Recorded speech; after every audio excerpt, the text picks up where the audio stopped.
Imagine waking up one morning with the chilling realization that the thoughts running through your head, the desires that drive you, and even the values you believe make you who you are, may not be your own.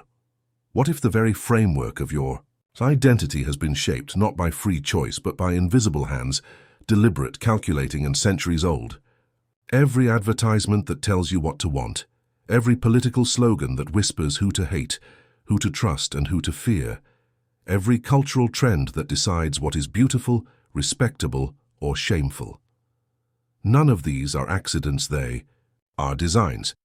They are tools, they are chains, unseen, but heavy enough to direct the lives of billions. This is not a new phenomenon. Long before social media, long before democracy, long before the glossy seduction of capitalism, there was manipulation. Power has never relied solely on armies or wealth.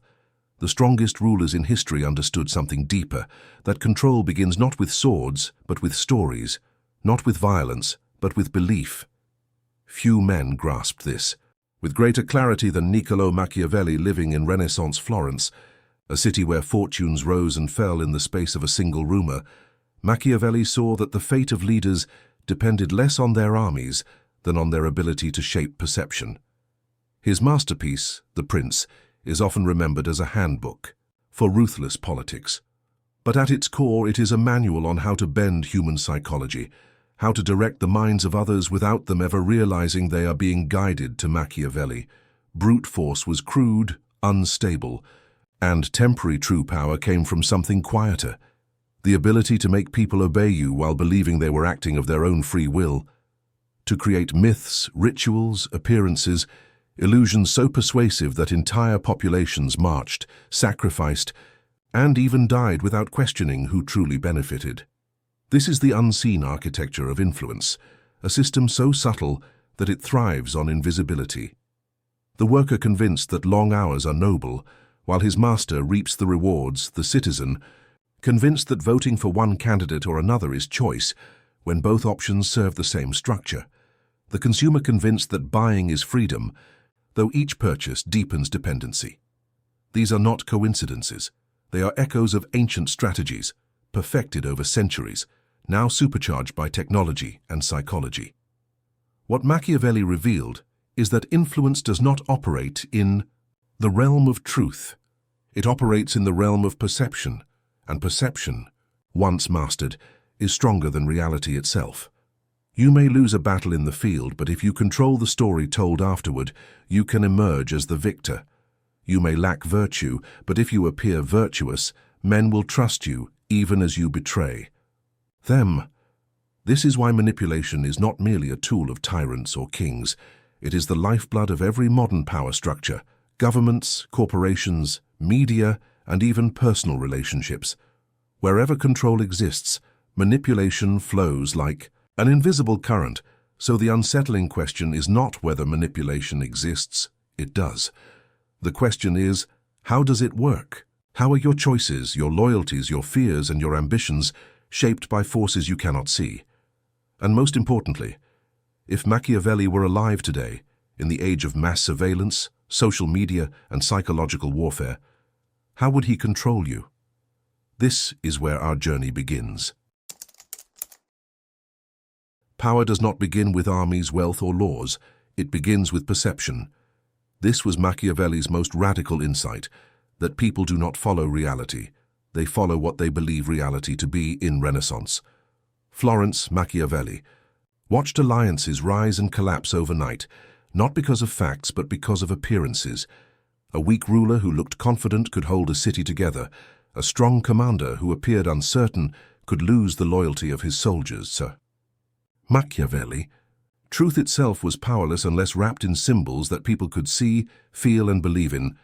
This is why he wrote The Prince, not as a celebration of honesty, but as a handbook for illusion.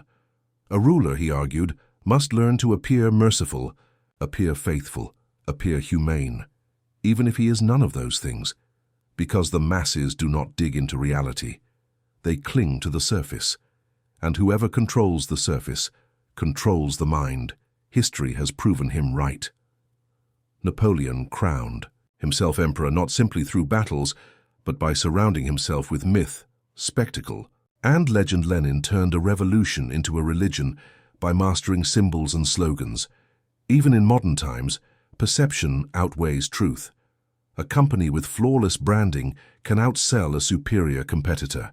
A politician with the right media narrative can bury scandals beneath the weight of a single slogan today. This principle has metastasized into every corner of modern life. Social media doesn't reward truth. It rewards appearance. It does not matter who you are and only what you seem to be. A photograph, a caption, a headline can create reputations that reality could never sustain. Our identities are no longer private truths, but carefully curated. Performances. This is the essence of Machiavellian control. If you can bend the perception of others, you do not need to own reality. You only need to own the lens through which reality is seen. Truth can be denied.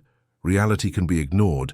But perception, once planted, becomes a cage inside the human mind. And in a world where stories rule over facts, the one who tells the best story rules over everyone else. Every battle of ideas is decided before the first word is spoken. Machiavelli understood this with ruthless clarity. If you control the frame, the facts no longer matter. A king does not need to disprove rebellion if he defines it as sin. A church does not need evidence of divinity if it frames doubt itself as heresy. The battlefield of power is not fought over truth, it is fought over context. Whoever builds the stage writes the ending of the play. This strategy has been recycled through every era in Florence. Political leaders didn't argue whether taxes were just. They framed them as patriotic duty, a matter of loyalty to the survival of the Republic. To question them wasn't debate, it was betrayal. In the industrial age, corporations framed endless labor as virtue, convincing workers that their suffering wasn't exploitation but dignity. And today, the most powerful corporations tell us consumption equals freedom. Buying becomes voting. Shopping becomes self-expression. And once the frame is accepted, the debate is already lost. Psychology explains why this tactic works. Humans rarely question the boundaries of a discussion. Instead, we play inside them. If the frame says, wealth equals success, most people won't ask whether success could mean something else. They'll spend their lives chasing the definition handed to them. If the frame says security requires surveillance, people will argue over how much surveillance is acceptable, not whether it should exist at all. Machiavelli would remind us, the frame is the invisible prison. If you accept it, you are already conquered. Real power does not come from arguing facts within someone else's structure. It comes from reshaping the structure itself, forcing everyone else to argue on your terms. That is why the shrewdest rulers and manipulators never fight fair battles. They never step into your frame. They make you step into theirs. And by the time you realize the game you are playing, the outcome has already been decided. The human mind is wired to hunger for what it cannot easily have. From ancient kingdoms to modern economies, scarcity has always been one of the most powerful levers of control. Machiavelli understood this well. When something is made rare, people inflate its value in their minds, often beyond reason. In the courts of Europe, monarchs rarely appeared before their subjects. Their faces were hidden behind gates, their presence reserved for rare occasions. This distance wasn't weakness, it was theater. The fewer times people saw their ruler, the more godlike he appeared. Every glimpse became sacred. Every word seemed prophetic. By limiting his presence, the king multiplied his power. This same tactic is everywhere today. Social media influencers build empires, not just by posting, but by withholding. They vanish for days, only to return with a carefully staged message. A glimpse of luxury, a drop of merchandise. Scarcity turns attention into obsession. The less accessible they are, the more followers crave their approval. The principle is the same. Scarcity breeds desire, and desire breeds obedience. Psychology reveals why this works. Our brains are attuned to scarcity because, in our evolutionary past, rare resources meant survival. Food, shelter, allies. The rarer they were, the more fiercely they were pursued. The same instinct now applies to modern symbols: a leader's silence, a celebrity's approval, a company's limited edition product. The less attainable, the more valuable, Machiavelli would insist. To control others, never give too much, speak, rarely reward, rarely, even appear rarely. If you are too accessible, you lose mystique. If you are too generous, you lose leverage. But when your presence, your attention, or your approval becomes scarce, others will compete, sacrifice, and even fight for it. Scarcity is not absence, it is design. It is the art of making people chase you. While you remain still and in that chase, they reveal their loyalty, their weakness, and their dependence. Power is never destroyed by force alone. More often, it collapses because people unite against a common enemy. Machiavelli saw this clearly. The greatest danger to a ruler was not an external threat, but internal unity. His solution was ruthless, but effective. Keep people divided and they will never grow strong enough to overthrow you. The Romans mastered this principle. Emperors tolerated, even encouraged, rivalries among senators, generals, and provinces. As long as they bickered with each other, they had no time to conspire against the throne, divide the legions, and they beg for a Caesar to restore order. Divide the nobles, and they look to the emperor as mediator. In division, authority becomes indispensable. This tactic has echoed through history. In Renaissance Florence, Machiavelli observed families, guilds, and factions locked in endless quarrels. Behind the chaos, leaders emerged as arbiters of disputes, their power growing precisely because others could not reconcile. The lesson was unmistakable. A fractured people is easier to govern than a united one. Modern politics has refined this strategy into an art form. Nations are sliced into factions: left versus right, rich versus poor, urban versus rural. Leaders no longer even need to suppress dissent, they merely amplify it.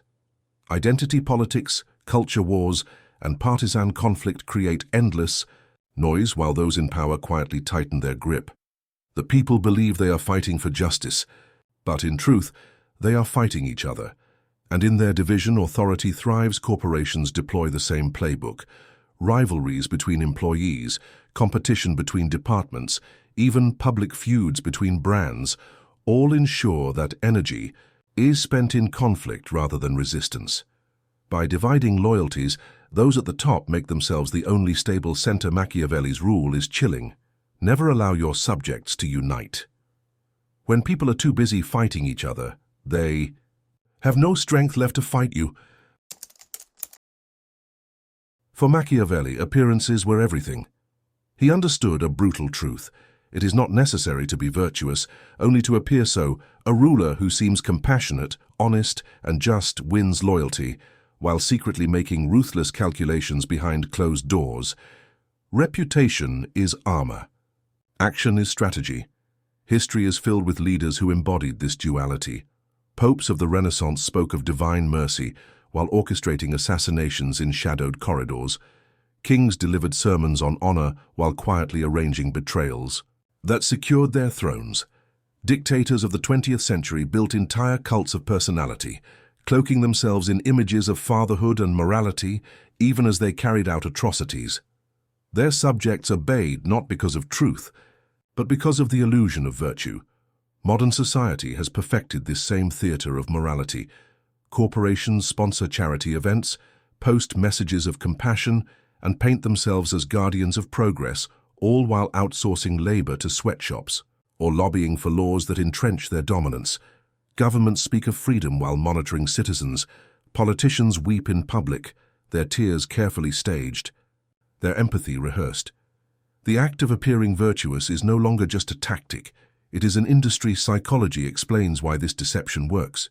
People are drawn to symbols of goodness because they offer safety.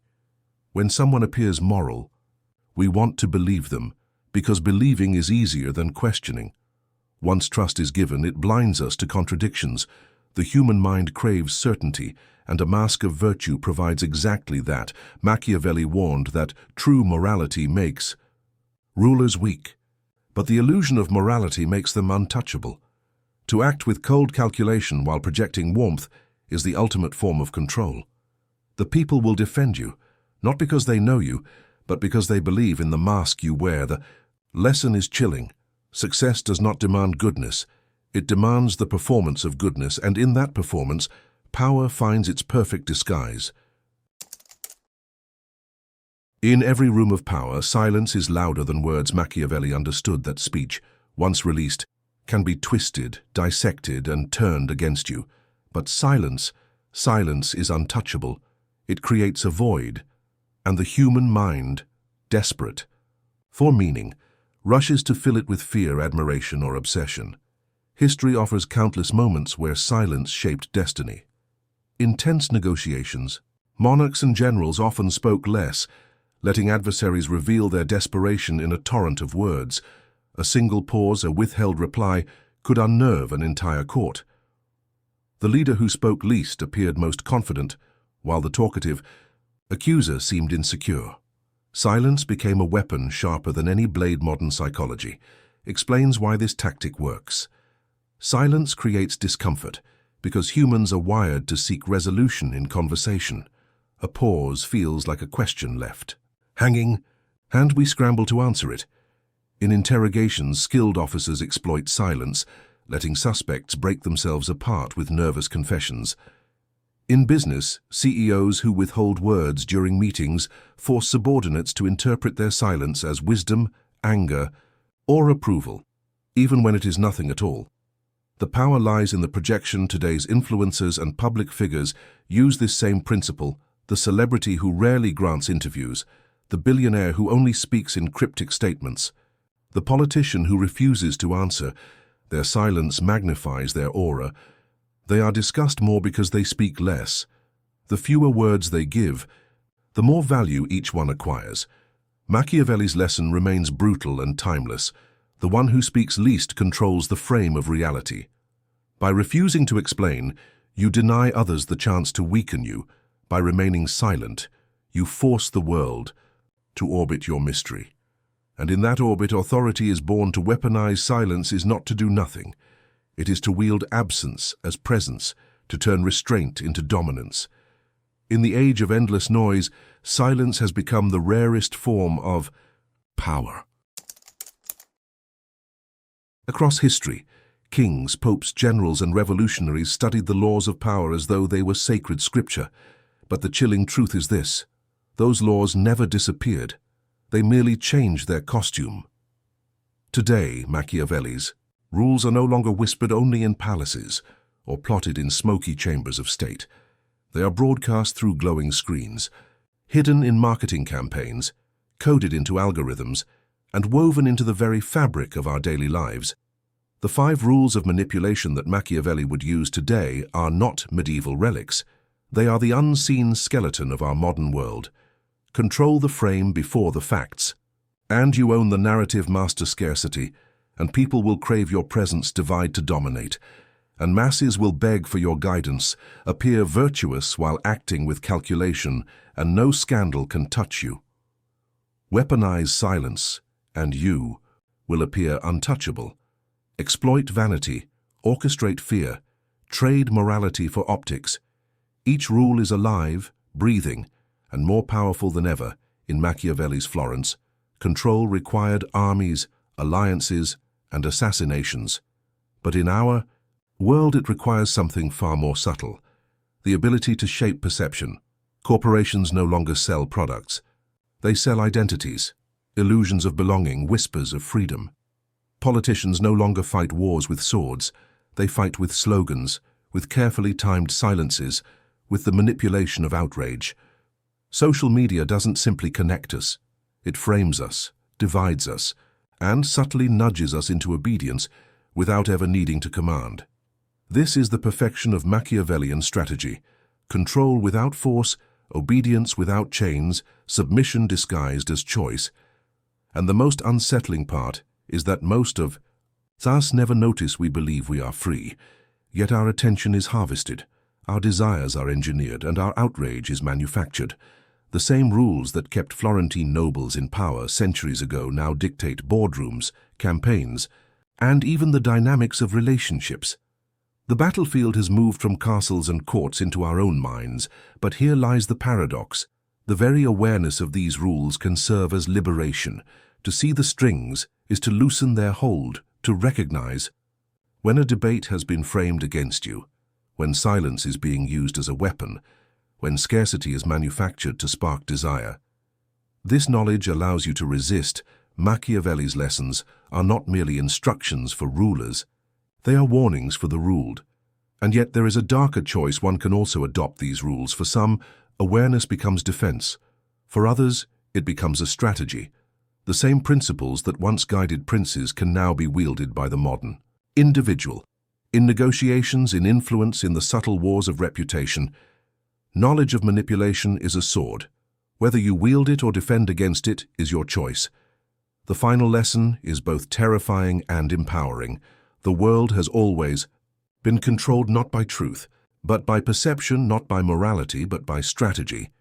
And while technology has amplified these forces to an unimaginable scale, the blueprint remains the same, Machiavelli's blueprint.